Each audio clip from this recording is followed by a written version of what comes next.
لله وكفى وسلام على عباده الذين اصطفى أما بعد فأعوذ بالله من الشيطان الرجيم بسم الله الرحمن الرحيم وما أصابكم من مصيبة فبما كسبت أيديكم ويعفو عن كثير ظهر الفساد في البر والبحر بما كسبت أيدي الناس ليذيقهم بعض الذي عملوا لعلهم يرجعون رب اشرح لي صدري ويسر لي أمري واحلل عقدة من لساني يفقهوا قولي سبحانك لا علم لنا إلا ما علمتنا إنك أنت العليم الحكيم اللهم صل على محمد في أول كلامنا اللهم صل على محمد في أوسط كلامنا اللهم صل على محمد في آخر كلامنا صدق الله العظيم.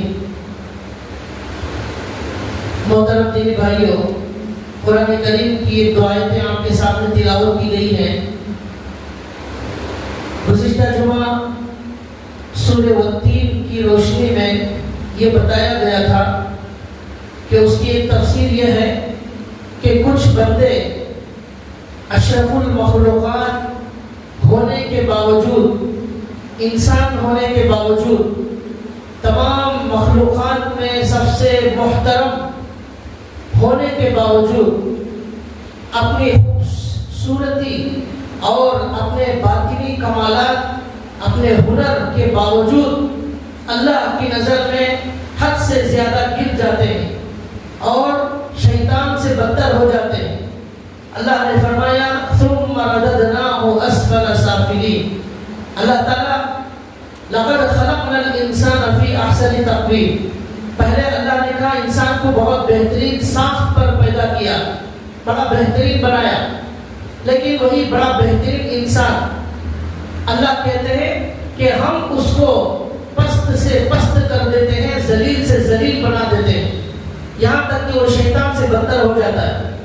اب سوال یہ ہے کہ انسان اشرف المخلوقات ہونے کے باوجود، فرشتوں کے اسے سجدہ کرنے کے باوجود وہ اتنا ذلیل کیوں ہوتا ہے؟ وہ اللہ کی نظر میں کیوں گر جاتا ہے؟ اس کا جواب اللہ نے قرآن کریم میں دیا اور فرمایا ظہر الفساد فی البر والبحر بما کسبت ایدی الناس. زمین میں، خشکی میں فساد ظاہر ہو گیا. کیوں ہوا فساد؟ ہر جگہ فساد برپا ہو گیا، فتنے برپا ہو گئے. بما کسبت ایدی الناس، لوگوں کے گناہوں کی وجہ سے، لوگوں کے گناہوں کی وجہ سے خشکی اور بر و بحر میں فساد برپا ہو گیا. مصیبتیں آنا شروع ہو گئی، تباہی آنا شروع ہو گئی، اللہ کی نظر میں ذلیل ہونا شروع ہو گیا انسان. کیوں اللہ ایسا کرتے ہیں؟ لِيُذِيقَهُمْ بَعْضَ الَّذِي عَمِلُوا. یہ جو فساد برپا ہوا ہے زمین میں، بحر و بر میں، وہ انسان کی گناہوں کی وجہ سے ہوا. اور اللہ نے یہ فساد کیوں برپا کیا؟ تاکہ انسانوں کو ان کے گناہوں کا مزہ چکھائے. لِيُذِيقَهُمْ بَعْضَ الَّذِي عَمِلُوا لَعَلَّهُمْ يَرْجِعُونَ. اور ان کے گناہوں کا مزہ مصیبتوں کی شکل میں اس لیے چکھایا جا رہا ہے تاکہ وہ واپس اللہ کی طرف آ جائے. ایک جگہ اللہ نے کہا وَمَا أَصَابَكُم مِّن مُّصِيبَةٍ فَبِمَا كَسَبَتْ أَيْدِيكُمْ وَيَعْفُو عَن كَثِيرٍ. جو بھی مصیبت تمہاری آتی ہے فَبِمَا كَسَبَتْ أَيْدِيكُمْ، وہ تمہارے ہاتھوں کی کمائی ہوتی ہے، وہ تمہارے گناہوں کی وجہ سے ہوتی ہے. فَبِمَا كَسَبَتْ أَيْدِيكُمْ، لیکن پھر بھی اللہ تمہارے بہت سارے گناہ معاف کر دیتے ہیں. ہر گناہ کی اللہ تبارک و تعالیٰ پکڑ نہیں کرتے. کچھ گناہوں کی وجہ سے جو اللہ پکڑ کرتے ہیں اس کی وجہ سے مصیبتیں دنیا کے اندر آتی ہیں. اس طرح اللہ نے قرآن کریم میں جگہ جگہ یہ مضمون بیان فرمایا کہ انسان گناہوں کی وجہ سے اللہ کی نظر میں گر جاتا ہے، گناہوں کی وجہ سے مصیبتوں کا شکار ہو جاتا ہے، گناہوں کی وجہ سے وہ اللہ سے دور ہو جاتا ہے. دنیا میں آنے کا مقصد یہ ہے کہ اللہ کی نظر میں ہم محبوب بن جائیں، اللہ کی نظر میں ہم کچھ قابل بن جائیں، اللہ کی نظر میں ہم ایسے بن جائیں کہ اللہ کو پسند آ جائے. یہ ہے دنیا میں آنے کا مقصد. لیکن انسان اپنے گناہوں کی وجہ سے، اپنے کرتوت کی وجہ سے، اپنے کانوں کے گناہ، آنکھ کے گناہ، زبان کے گناہ، تکبر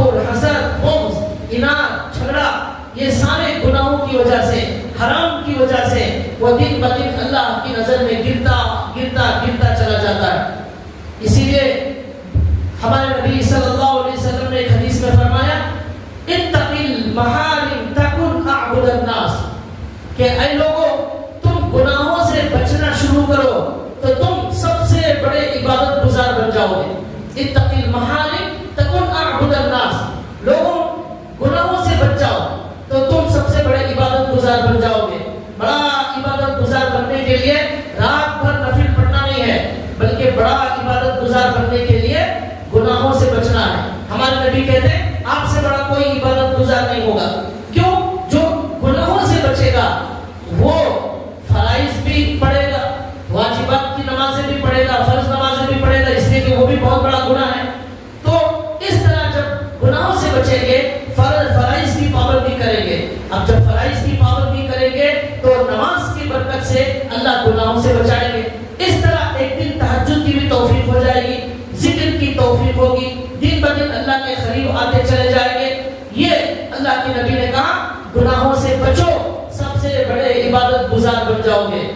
ایک بزرگ نے کہا کہ دن میں اللہ سے ڈرو، دن میں اللہ سے ڈرو، رات بھر آرام سے سو جاؤ، تہجد کی ضرورت نہیں ہے، دن بھر اللہ سے ڈرتے رہو، کوئی گناہ نہ کرو۔ جب تم نے گناہ چھوڑ دیا دن میں تو اب تہجد پڑھو یا نہ پڑھو، رات بھر سو جاؤ۔ قیامت میں یہ سوال نہیں ہوگا کہ آپ نے تہجد کیوں نہیں پڑھی، اس لیے کہ تہجد نفل ہے، فرض نہیں ہے۔ سوال فرض کا ہوتا ہے، واجب کا ہوتا ہے، نفل کا نہیں ہوتا۔ نفل ہماری مرضی سے اگر ہم پڑھیں گے ہمارے درجات بلند ہوں گے، ہمارا مقام بلند ہوگا، اللہ کا اور زیادہ قرب ملے گا۔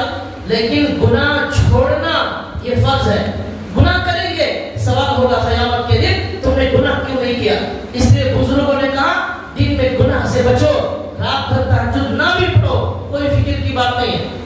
ایک بزرگ ہیں عبداللہ بن مبارک، وہ کہتے ہیں کہ مجھے یہ پسند ہے 1 روپیہ حرام کا میرے پیٹ میں جائے میں اس سے بچنے کی کوشش کروں، یہ مجھے زیادہ پسند ہے اس بات سے کہ 1 لاکھ روپے میں صدقہ کروں۔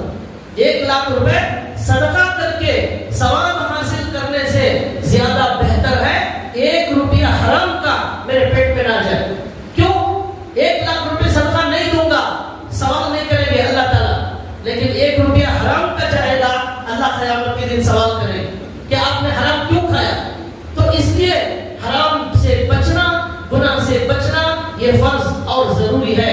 نوافل اس پر کوئی پکڑ ہونے والی نہیں۔ تو اس لیے بھائیوں آج ہمارے معاشرے کے اندر جب ہم جائزہ لیتے ہیں اور ہم نظر دوڑاتے ہیں تو ہماری سب سے بڑی کمزوری اور ہماری تباہی اور اللہ کی نظر میں گرنے کی جو سب سے بڑی وجہ ہے وہ یہ ہے کہ ہم میں سے کچھ لوگ ایسے ہیں جو نیکیاں بھی کرتے ہیں گناہ بھی کرتے ہیں، کچھ لوگ خالص گناہ کرتے ہیں اور کچھ لوگ ایسے بھی الحمدللہ وہ صرف نیکیاں کرتے ہیں۔ ایسے بھی لوگ ہیں، ہمیشہ نیک لوگ دنیا میں رہتے ہیں، لیکن جو لوگ نیکیاں بھی کر رہے ہیں اور گناہ بھی کر رہے ہیں اس کی وجہ سے کیا ہوگا، یہ گناہ ان کو نیکیوں سے بھی ایک دن دور کر دیں گے۔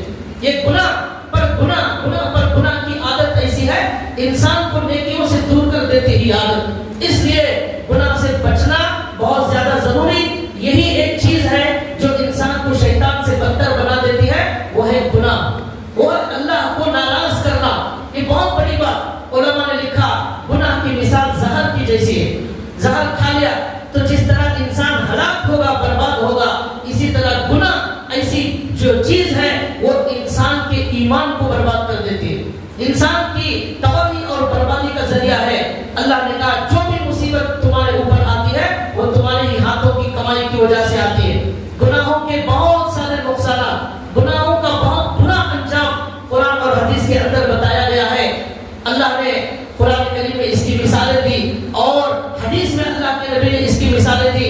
گناہوں کا سب سے بڑا نقصان علماء نے لکھا ہے، قرآن میں موجود ہے، گناہوں کا سب سے بڑا نقصان یہ ہوتا ہے کہ انسان ایمان سے محروم ہو جاتا ہے۔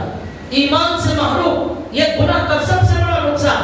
کس گناہ کے اندر کون سی نحوست ہوگی، کس گناہ کی وجہ سے اللہ کب ناراض ہو جائے اور ہمیں ایمان سے محروم کر دے اور ہمیں منافق کی موت آ جائے، کفر پر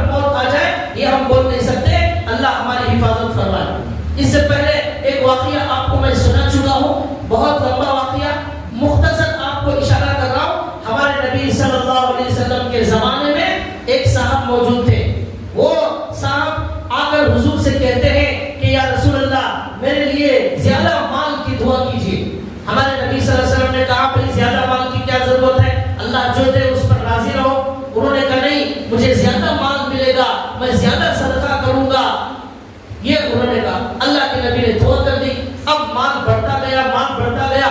اب وہ صاحب ان کے پاس جانور بڑھ گئے، بکریاں بڑھ گئی، اونٹ بڑھ گئے. اب وہ صاحب مدینہ چھوڑ کر ذرا باہر چلے گئے، باہر چلے گئے. اب باہر جانے کے بعد اتنا مصروف ہو گئے مال میں، اب 5 وقت کی نماز ہمارے نبی کے پیچھے نہیں پڑھنے آتے تھے. یہاں تک کہ صرف ظہر عصر کی نماز ہمارے نبی کے پیچھے پڑھتے تھے، بقیہ نمازوں کو ہمارے نبی کے پاس نہیں آتے تھے. پھر مال بڑھتا گیا، بڑھتا گیا، یہاں تک کہ صرف جمعہ میں آنے لگے. جمعہ کے علاوہ نمازوں کو چھوڑ دیا. ہمارے نبی کے پیچھے آنا انہوں نے بند کر دیا. نبی کے پیچھے نماز پڑھنا کتنا اونچا مقام ہے، لیکن صرف جمعہ میں آتے تھے. تو اب کیا ہوا، جمعہ آتے تھے، کچھ دن کے بعد مال اور بڑھ گیا. اب اس کے بعد انہوں نے جمعہ کو بھی آنا چھوڑ دیا.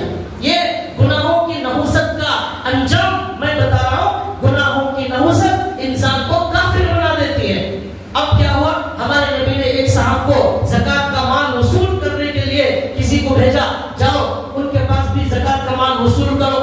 اب وہ گئے، جا کر زکات مانگا تو انہوں نے کہا یہ زکات تو ٹیکس ہے، میں تو ٹیکس دینے والا نہیں ہوں، کیا ضرورت ہے زکات وصول کرنے کی. زکات دینے سے منع کر دیا. اب کیا ہوا، ہمارے نبی صلی اللہ علیہ وسلم کو جب معلوم ہوا، ہمارے نبی نے 3 مرتبہ فرمایا وَيْحَ ثعلبہ وَيْحَ ثعلبہ وَيْحَ ثعلبہ. ثعلبہ ہلاک ہو گیا، ثعلبہ ہلاک ہو گیا، ثعلبہ ہلاک ہو گیا. یہاں تک کہ ہمارے نبی صلی اللہ علیہ وسلم دنیا سے تشریف لے گئے.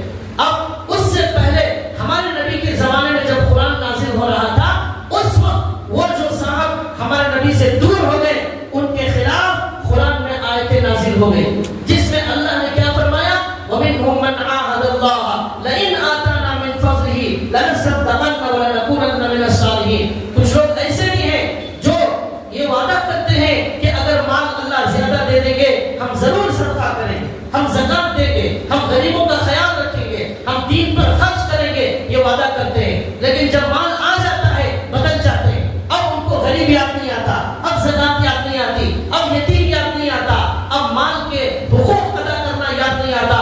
اللہ نے کہا فَأَعْقَبَهُمْ نِفَاقًا فِي قُلُوبِهِمْ. اللہ نے ان کے دلوں میں نفاق ڈال دیا، اللہ نے ان کے دلوں میں نفاق ڈال دیا. فَأَعْقَبَهُمْ نِفَاقًا إِلَى يَوْمِ يَلْقَوْنَ. یہ نفاق ان کے دلوں میں قیامت تک کے لیے ڈال دیا گیا. إِلَى يَوْمِ يَلْقَوْنَ بِمَا أَخْلَفُوا اللَّهَ مَا وَعَدُوهُ بِمَا كَانُوا يَكْذِبُونَ. کیا گناہ تھا، کیا گناہ تھا ان کا. اللہ نے کہا انہوں نے وعدہ خلافی کی. بِمَا أَخْلَفُوا اللَّهَ، اللہ سے وعدہ خلافی کی، اللہ کو جھوٹ بولا کہ مال ملے گا تو ہم خرچ کریں گے اور زیادہ دین کا کام کریں گے. اللہ کے ساتھ خلاف ورزی کا گناہ نے ان کو منافق بنا دیا، قیامت تک کے لیے منافق. وہ بِمَا كَانُوا يَكْذِبُونَ، اور وہ جھوٹے تھے. جھوٹ ایک بدترین گناہ ہے. اس جھوٹ کی وجہ سے اللہ نے ان کو منافق بنا دیا، ان کے نفاق ان کے دل میں ڈال دیا. یہاں تک کہ ہمارے نبی صلی اللہ علیہ وسلم دنیا سے تشریف لے گئے. اب وہ صاحب ہمارے نبی صلی اللہ علیہ وسلم کی حیات میں بھی آئے اور آ کر کہنے لگے اب زکات قبول کر لیجئے. ہمارے نبی نے کہا اب تمہارے خلاف آیتیں نازل ہو گئی، اب تمہاری زکات قبول نہیں کی جائے گی. ہمارے نبی کے جانے کے بعد حضرت ابو بکر کے زمانے میں، عمر کے زمانے میں زکات لا کر دی، انہوں نے بھی منع کر دیا. کہا جس کی زکات ہمارے نبی نے قبول نہیں کی، ابو بکر اور عمر بھی قبول نہیں کرے. یہاں تک کہ ان کا انتقال اس آیت کی روشنی میں منافق ہونے کی حالت میں ہوا. بھائیو، ہم گناہ کو معمولی سمجھتے ہیں، اتنے بڑے عظیم اللہ کو ناراض کرنا یہ کوئی معمولی بات نہیں ہے. بہت بڑی محرومی، ایمان کا خطرہ ہمارے سروں پر منڈلاتا ہے. لوگ آج گناہ کو گناہ نہیں سمجھتے، گناہ کو بہت معمولی سمجھتے ہیں، اور گناہ کی دعوت دینے والے آج موجود ہیں. گناہ کو گناہ نہ سمجھنا بہت بڑا گناہ، گناہ کی دعوت دینا یہ انسان کو کافر بنا دیتا ہے. لوگ فلموں کی دعوت دیتے ہیں، لوگ جو ہے نشہ کرنے کی چیزوں کی دعوت دیتے ہیں.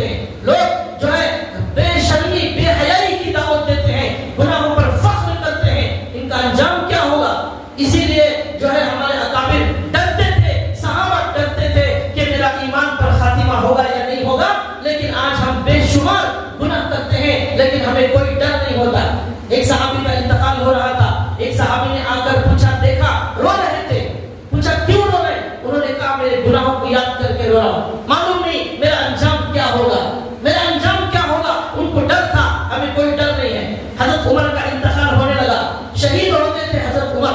حضرت عمر کے انتقال سے پہلے نماز میں کسی نے آ کر ان کو تلوار مانگی تھی، تو حضرت عمر کا انتقال ہونے سے پہلے حضرت عمر نے اپنے بیٹے عبداللہ بن عمر ان کو کہا، پلنگ پر تخت پر لیٹے ہوئے تھے، کہا بیٹا مجھے نیچے زمین پر ڈال دو، اور حضرت عمر کو زمین پر نیچے ڈال دیا گیا، اور بیٹے نے تکیہ لگایا۔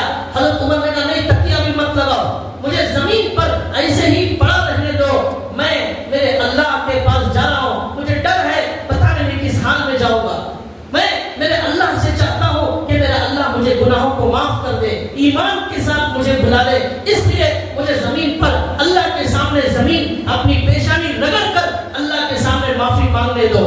وہ امیر المؤمنین جو پورے عرب پر، پورے مصر پر، فلسطین پر، شام پر جن کا دبدبہ تھا، جن کی حکومت تھی، جن کا نام سن کر ایران اور روم کانپتا تھا، وہ مرتے وقت اپنے ایمان کی فکر کر رہے ہیں اور زمین پر لیٹ کر خون میں لت پر اللہ سے معافی مانگ رہے ہیں۔ اے اللہ آپ نے معاف نہیں کیا عمر ہلاک ہو جائے گا، آپ نے معاف نہیں کیا عمر ہلاک ہو جائے گا، یہ ان کو فکر تھی، آج ہمیں فکر نہیں ہے۔ تو بھائیو یہ گناہ انسان کو اللہ کی نظر میں ذلیل کر دیتے ہیں، یہ گناہ انسان کو اللہ کی نظر میں گرا دیتے ہیں۔ تو سب سے پہلا نقصان گناہ کا یہ ہے کہ بندے کو ایمان کا خطرہ لاحق ہو جاتا ہے۔ جیسا کہ واقعہ قرآن کی روشنی میں حضور کے زمانے کا واقعہ سنا رہا ہوں، حضور کے پیچھے نماز پڑھنے والا، 5 وقت نماز پڑھنے والا آدمی، اس کی موت ایمان پر نہیں ہوئی، یہ قرآن میں موجود ہے۔ اور کیا گناہ تھا؟ وعدہ خلافی، جھوٹ بولنا۔ ان گناہوں نے اسے نفاق، منافق کی موت مرنے پر مجبور کر دیا۔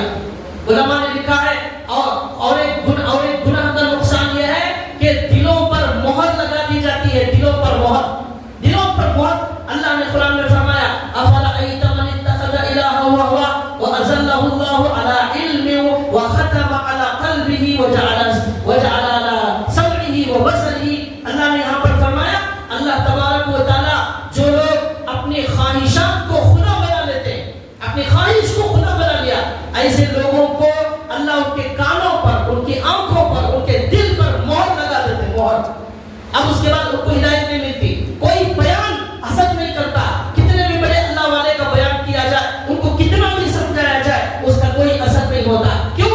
اس گناہ کی وجہ سے اللہ نے مہر لگا دی، دلوں پر مہر لگ جاتی ہے، یہ گناہ کا بہت بڑا نقصان۔ جب مہر لگ جاتی ہے انسان کو نماز میں مزہ نہیں آتا، قرآن میں مزہ نہیں آتا، ذکر میں مزہ نہیں آتا، بیان سننے مزہ نہیں آتا۔ بیان کے لیے جو وقت شروع ہوگا اس وقت آپ دیکھیں گے مسجد بالکل خالی ہوگی، ہر مسجد، یہی مسجد نہیں، ہر مسجد خالی ہوگی۔ کیوں؟ بیان میں مزہ نہیں آتا، قرآن اور حدیث کی بات میں مزہ نہیں آتا۔ وہی اگر ان کے ہاتھ میں فون دے دیا جائے، فیس بک آن ہو، واٹس ایپ آن ہو، انسٹاگرام چل رہا ہو، بے حیائی اور بے حیائی کا وہاں پر نظارہ چل رہا ہو، گھنٹے گھنٹے گزر جاتے ہیں لیکن پتہ نہیں چلتا، کھانے کا وقت کم ہو گیا معلوم نہیں ہو رہا ہے، کیا دیکھ رہے ہیں؟ ریل پر ریل دیکھ رہے ہیں اور چیٹنگ کر رہے ہیں اور گناہوں کے اندر مبتلا ہے، آنکھ گناہ کر رہی ہے، کان گناہ کر رہا ہے، لیکن احساس نہیں ہو رہا ہے۔ اس کے لیے 4 گھنٹے، 5 گھنٹے، پوری رات چل رہی ہے لیکن احساس نہیں ہو رہا ہے۔ وہی آپ ان کو قرآن کی بات، حدیث کی بات، اللہ کی بات، رسول کی بات، جہنم، موت، ایمان پر نہیں مرنے کی، کفر پر مرنے کی بات سنائیں، ان کے دلوں میں کوئی اثر نہیں ہوتا، کوئی تبدیلی نہیں آتی، کوئی ڈر پیدا نہیں ہوتا۔ بھائیو یہ ہمارے گناہوں کی وجہ سے ہوا، ان گناہوں کی وجہ سے ہم آج اللہ کی نظر میں ذلیل ہو گئے، اللہ کی نظر میں گر گئے، ہمارے دلوں پر مہر لگ چکی ہے، اور آج ان گناہوں سے روکنے کے لیے ہمارے پاس کوئی طاقت نہیں ہے۔ آج ہماری زبانوں میں وہ اثر نہیں ہے، وہ بیانات میں وہ اثر نہیں ہے، آج کوئی کسی کی ماننے اور سننے والا نہیں ہے۔ اس فون نے انسانوں کو جہنم میں جانا آسان کر دیا۔ کلا لینبذن فی الحطمہ، اللہ نے کہا کرو اور گناہ کرو اور گناہ کرو، ہم نے جہنم کو تیار کر دیا ہے۔ لینبذن فی الحطمہ، اس جہنم میں اٹھا کر پھینک دیا جائے گا۔ اس انسان کو جسے کبھی فرشتوں سے سجدہ کرایا گیا اس کو جہنم میں پھینک دیا جائے گا، جیسے کچرا پھینکتے ہیں، اللہ کہتے ہیں لینبذن، پھینک دیا جائے گا اٹھا کر جہنم میں، فی الحطمہ، جہنم میں، لینبذن فی الحطمہ وما اللہ الموقدہ، اللہ کی جلائی ہوئی آگ ہے، التی تطلع علی الافئدہ، وہ آگ صرف تمہارے جسم کو، تمہارے بدن کو نہیں جلائے گی، تمہارے دلوں کو جلائے گی۔ انسان جب دنیا میں جلتا ہے، دل جلنے سے پہلے مر جاتا ہے، دل جلنے کی نوبت نہیں آتی، لیکن اللہ کہتے ہیں جہنم میں پوری باڈی جلے گی، بدن جلے گا، کھال جلے گی، ہڈیاں جلے گی، اس کے بعد دل جلے گا۔ التی تطلع علی الافئدہ انہا علیہم مؤصدہ، وہ جہنم کا دروازہ بند کر دیا جائے گا، کوئی وہاں تمہیں پوچھنے والا نہیں ہوگا۔ یہ گناہوں کا انجام، یہ گناہوں کا انجام ہے، لیکن آج بھائیوں ہم سب غافل ہیں، ہم سب اس سے اللہ کی نظر میں دن بدن گرتے جا رہے ہیں۔ ثم رددناہ اسفل سافلین، ہر دن ہم گرتے جا رہے ہیں، ہر دن اللہ کی نظر میں گرتے جا رہے ہیں۔ حدیث میں قرآن میں اللہ نے فرمایا ان اکرمکم عند اللہ اتقاکم، اللہ کی نظر میں جو سب سے زیادہ گناہ سے بچنے والا ہے وہ سب سے مکرم، سب سے مقدس ہوگا اللہ کی نظر میں۔ ایک حدیث میں اللہ کے نبی نے فرمایا ان الرجل، اللہ کے نبی نے فرمایا بر تقی کریم علی اللہ، جو نیک ہے، گناہوں سے بچنے والا ہے، وہ اللہ کی نظر میں بڑا معزز ہے۔ اور فرمایا رجل فاسق حین علی اللہ، جو گنہگار ہے وہ اللہ کی نظر میں ذلیل ہے، اللہ کی نظر میں اس کی کوئی حیثیت نہیں، اللہ کی نظر میں کوئی وقار نہیں۔ جہاں شیطان کو پھینک دیا جائے گا، جہاں منافقوں کو پھینک دیا جائے گا، وہاں گنہگاروں کو بھی پھینک دیا جائے گا۔ تو گناہ کا نقصان کیا ہے؟ اس کے لیے جہنم میں پھینکنے کا پورا انتظام کیا گیا ہے۔ جب گناہوں کا انجام کیا ہے، موت ایمان پر آئے گی یا کفر پر آئے گی یہ پتہ نہیں ہے۔ گناہ کرنے والے جب ریل دیکھتے ہیں، جب آنکھوں سے بے حیائی کی چیزیں دیکھتے ہیں اور فلمیں دیکھتے ہیں، ڈرامے دیکھتے ہیں، وہ سوچیں اسی وقت موت آ جائے کیا انجام ہوگا۔ ٹی وی دیکھتے دیکھتے مرنے والے کا انجام کیا ہوگا۔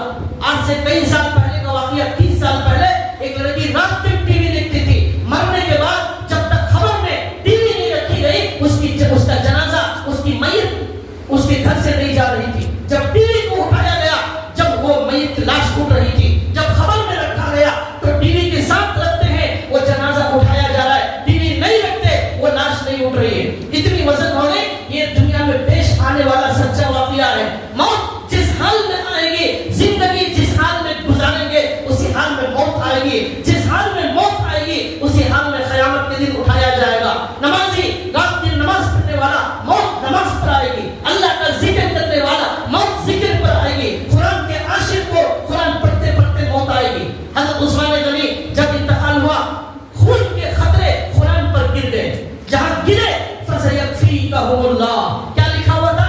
اللہ ان کے لیے کافی ہے، اللہ ان کے لیے کافی ہے۔ اس آیت پر خون کے خطرے گرے، وہی ان کی روح قبض ہو گئی۔ کیا زندگی بھر قرآن پڑھتے تھے، ایک رات میں کھڑے ہو کر 2 رکعت میں پورا قرآن پڑھتے تھے، موت قرآن پڑھتے پڑھتے آئی۔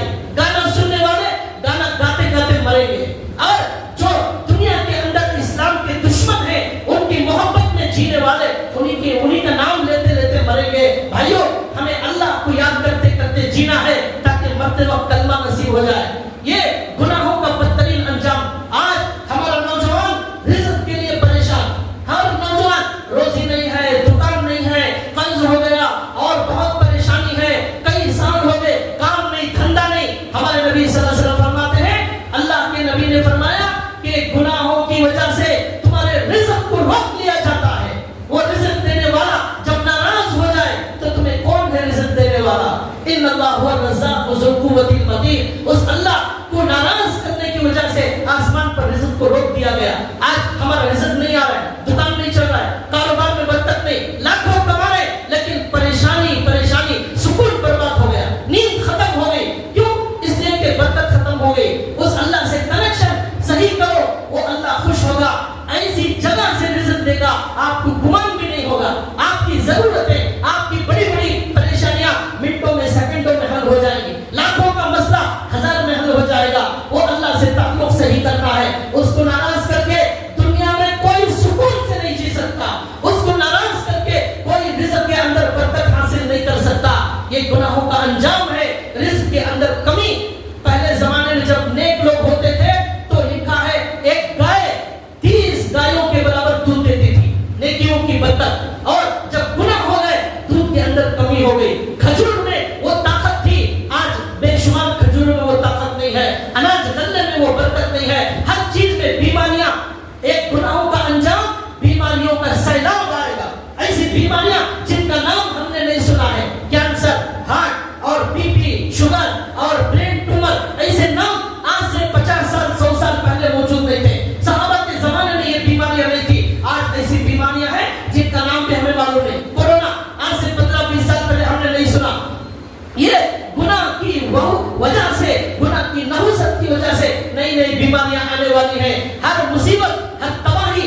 اللہ کی نظر سے دور ہو جاتا ہے۔ اللہ تعالیٰ ہم سب کو گناہوں سے بچنے کی توفیق عطا فرمائے اور گناہ کو گناہ سمجھنے کی توفیق عطا فرمائے، سچی توبہ کی اللہ ہم سب کو توفیق عطا فرمائے، ایسی توبہ جس کے بعد ہمارے دلوں سے گناہوں کا چسکا نکل جائے، گناہوں سے نفرت ہمارے دلوں میں آ جائے، ایسی توبہ کی اللہ ہمیں توفیق عطا فرمائے۔